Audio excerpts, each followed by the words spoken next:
Welcome everybody to Hex Pro Wrestling Episode 6. We return to the six-sided ring with the man of mystery, the enigma of Hex Pro Wrestling, the Faceless. And once again we've got another young, hot new talent who, unfortunately, will be making their debut against the currently undefeated Faceless. This is Jackson Hart.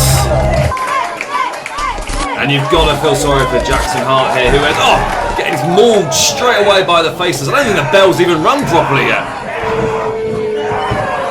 So here we are at Hex Pro Wrestling. This is Magic Martin, the voice of wrestling, alongside Dan Bansdall. How are you, Socks? Great to be back here once again. This match has started quick and started heavy with the Faceless straight away dominating. Well, I say dominating. Look at that flip over. Beautiful arm drag. And a second real force, real velocity on those arm drags. Incredible pace to get started. Big leap and a beautiful drop kick by Jackson Hart. Jackson Hart likes to use the nickname The Troublesome, and he's going to hopefully cause some trouble to the Faceless here tonight. Off the ropes, clothesline knocks the Faceless down to the floor. Don't think he got all the spring he wanted to off the ropes there. This is probably his first time in a six-sided ring. It is indeed, I can confirm that from speaking to him beforehand. He's very excited about this debut, but what a DDT! Outside on the concrete there, pretty much, to the Faceless. Yes, there is a very, very thin mat out there, and the Faceless is wearing a mask, but I'm sure it provides very little protection to the cranium. No one has seen this guy. No one knows who this guy is. That's why we call him the Faceless. We know nothing about him. But he is in Hex Pro and he is dominating. And this is the first time we've seen him wobbly, for a better word, against an opponent. And Jackson Hart is in control at the moment, but you can't give up on the Faceless. You've got to keep on him. Jackson Hart trying to get the crowd fired up here. All but it took too long. The Faceless with a Luthor's press.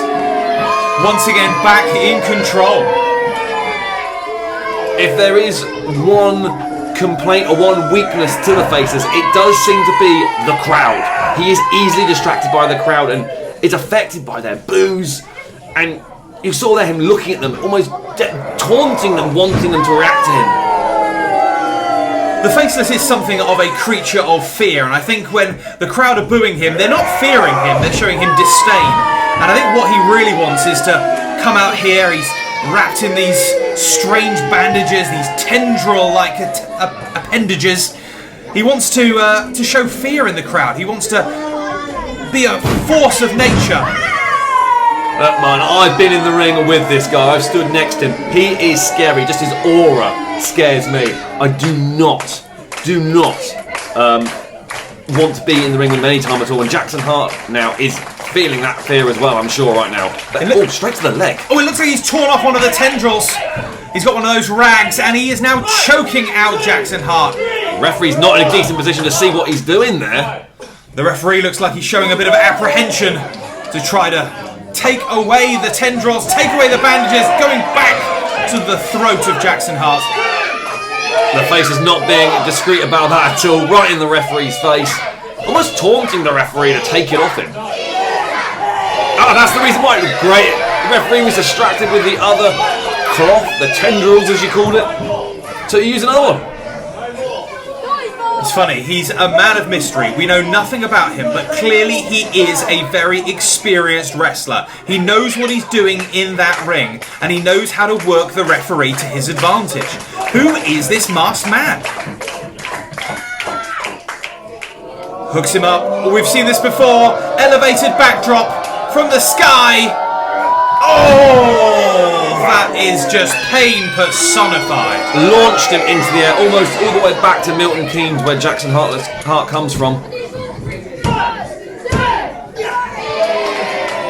Just the two there. Milton Keynes is the home of the mini roundabout, and Jackson's head must be spinning right now.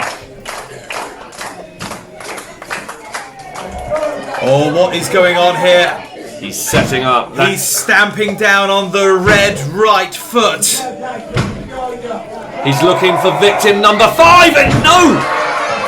Great anticipation there by Jackson Hart. Flying elbow strike. Jackson Hart, oh, with a running elbow. He's getting all fired up here. He does not want to get hit in the back of the head with a red right foot, that's for sure. Flying crossbody. 1, 2, kick out at 2. That was close. That referee's hand was mere centimetres from the mat. And Jackson Hart is asking the referee. He was convinced that was a 3, and I must admit, I thought it was 2. That could well be the closest that anyone has got to defeating the Faceless. Beating that undefeated streak. This could be to Jackson's detriment here. He's spending too long getting the crowd behind him. You've got to keep on the Faceless. He's up to his feet now. Oh, beautiful meteor off the top rope. Hooks both legs, stacks him up. And it kicks out a lot of power still in the Faceless. Beautiful tight pin there by Jackson Hart there. That was really good, making sure all his weight was over the shoulders. The Faceless looks like he's in pain. He's actually showing weakness for the first time here in Hex Pro. In all our time watching the Faceless and commenting on his matches, this has got to be the first time I've actually seen the Faceless really struggling to get control of his victim. Jackson's on the top rope. On the top rope. Oh, misses the crossbody that time. Kick to the midsection. Oh, he's hooked. Is it going to be the Impaler? It is. Drops him down right on the top of his head. And here it is. The red right foot. The stamp. The war drums are sounding. The primal scream. And the kick to the back of the head. And that is it. That referee could count to 100. A 5th victory. Your winner, the Faceless. 5 in a row for the Faceless. Once again, will we see that macabre ritual? Will we see the Faceless pay the last rites to Jackson Hart by laying down those dark, twisted rags?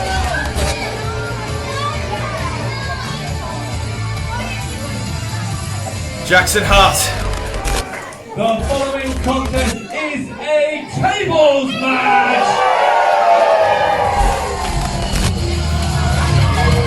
And here he comes, the general manager, Steve Luthor, still carrying that mysterious purple briefcase. If you've been following Hex Pro Wrestling, he has been distributing keys. And one person will someday soon discover what is in that purple briefcase.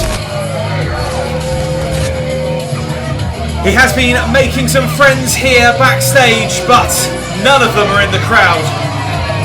Steve Luthor has been making himself a very sizable enemy. General manager of Hex Pro Wrestling, this is Steve Luthor. And that sizable enemy is Karl Atlas. Who the heck I am? My name is Steve Luthor. And I am the general manager of Hex Pro. I have been baited this evening into accepting one of the most dangerous match types there is, a tables match, with a dangerous, violent moron, Karl Atlas.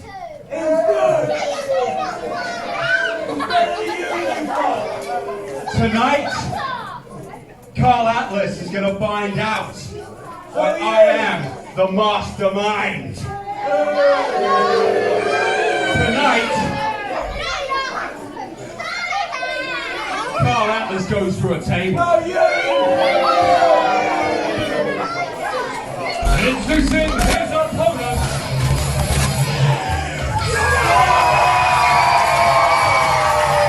And the crowd goes wild for the keyboard warrior.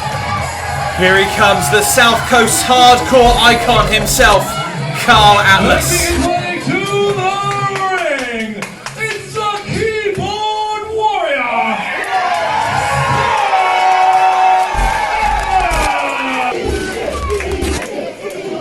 Karl Atlas, very much this is his wheelhouse, hardcore wrestling, no rules. The only way to win by slamming your opponent through a solid wooden table. I think we need to give some props here to Steve Luthor, our general manager, stepping up to deal with this bully of Karl Atlas. Come on, let's get behind our boss. Steve Luthor, he calls himself the mastermind. I honestly think this is the first mistake that he has made here in Hex Pro Wrestling. Come on, man, he's your boss, he's my boss, he's all of our bosses here. And Karl Atlas is basically just going to town on him. How is this fair? Well, Karl Atlas and Steve Luthor have a history that goes back nearly a decade. It is one of the longest rivalries in South Coast Wrestling, and if Steve Luthor really has the power here at Hex Pro, he would have found a way to get out of this match. Or is Steve Luthor a fighting general manager? Showing us, his employees, what he expects from us. He's going to give himself. He's going to put his body on the line in this dangerous table match here tonight. Take a seat. Oh, slamming Steve Luthor headfirst into a chair. If there's one thing that this match is in the favour of Steve Luthor, is it is no disqualification. Really, wrestling doesn't even come into this match, and there's no way that he's going to out-wrestle a man of the size of Karl Atlas. But with no disqualification, all of the tools are at his disposal. Maybe if Steve Luthor can find a way to use the ring to his advantage, use the ropes to his advantage, maybe find something hidden under the ring, then getting Karl Atlas through a table would be an easier task than at first it appears. 1, 2, 3. Karl Atlas here taking Steve Luthor of a tour of his ring. I can assure you, Karl, Steve is more than aware what the ring looks like and knows every corner. This isn't fair, Martin. Why are we even having this match? Well, at the moment it's 1-on-1. Karl Atlas, one half of the Beards. He's left the Mad Dog Brian Quinn at backstage, and oh, here we go. Karl Atlas going under the ring and looking for some toys. Oh, it's one of the fans! No, that's not a fan. That's Dashing Antler Dash. At the start of the show, we saw that Steve Luthor was planning to call in some favours and throwing Karl Atlas head first into a solid steel ring post. And look at that, I mean, check the replay. That Atlas's head connected hard smack with that metal post, and the post did not give. Unfortunately, this is as legal as a headlock because there is no disqualifications in this tables match. Flying off the ropes, going for sliced bread number 2, but Atlas manages to reverse it into a full body slam. Antler Dash is obviously just worried about our boss, and he's come out to check on him. Hang on, who's this at the entranceway? I'm sure it's just someone else coming on to cheer Steve It's the Luthor along. Hitman for Hire with his trademark spine buster. Karl Atlas, currently this is a 3-on-1 beating now. It's not 3-on-1. The Hitman is just helping up Steve Luthor, and now he's just checking on Karl Atlas, making sure he's alright. Piling the boots in on the keyboard warrior. If your boss came to you and said you needed help, would you not go out there and help him? I suppose it depends on how much he was paying me.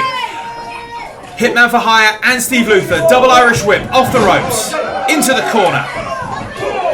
Manages to elbow strike, big boot by the keyboard warrior. Atlas is on Brett's rope, flies off with a senton.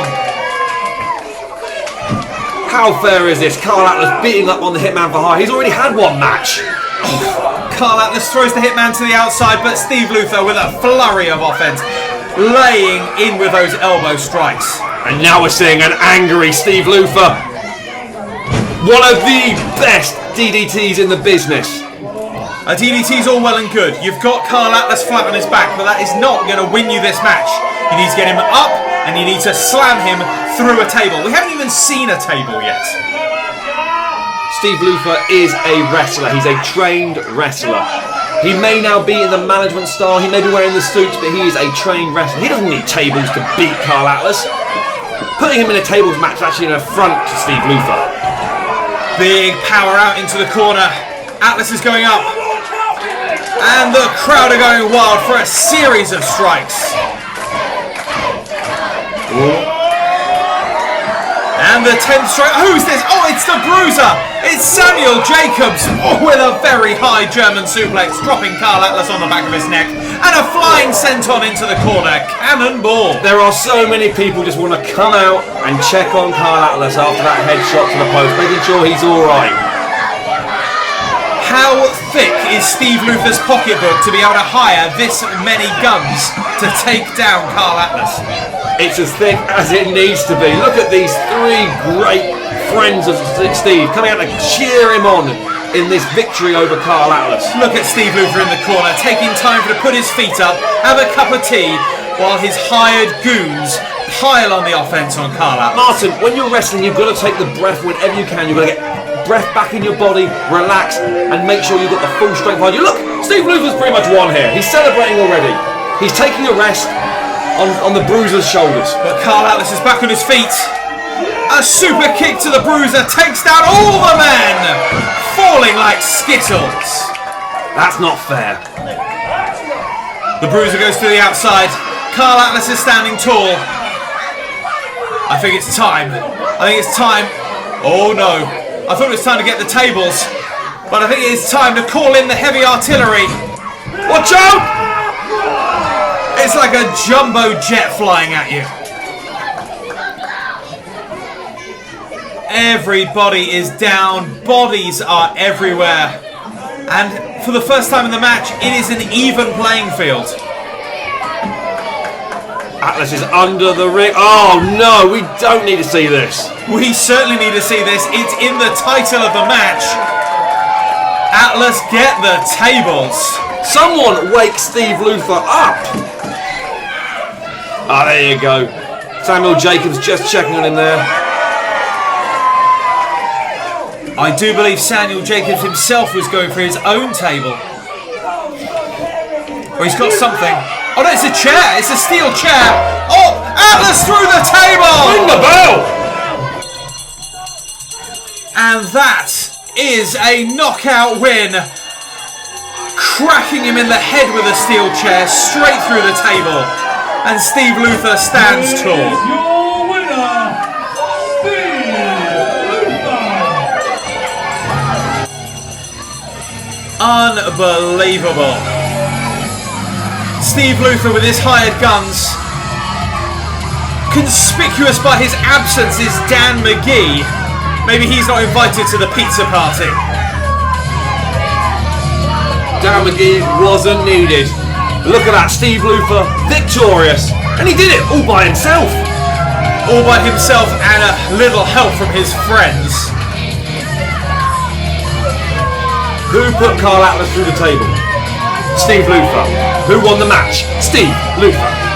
Your general manager, my general manager, all of our general managers. Atlas lying in a broken heap on the floor.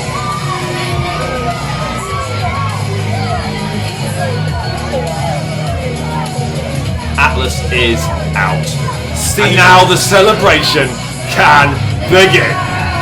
Steve Luthor is very, very pleased with himself. His back well and truly scratched by his hired help. Atlas is starting to stir.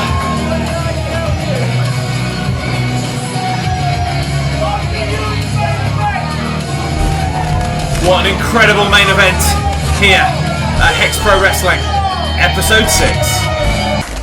Demi, let's hear it for Karl Atlas.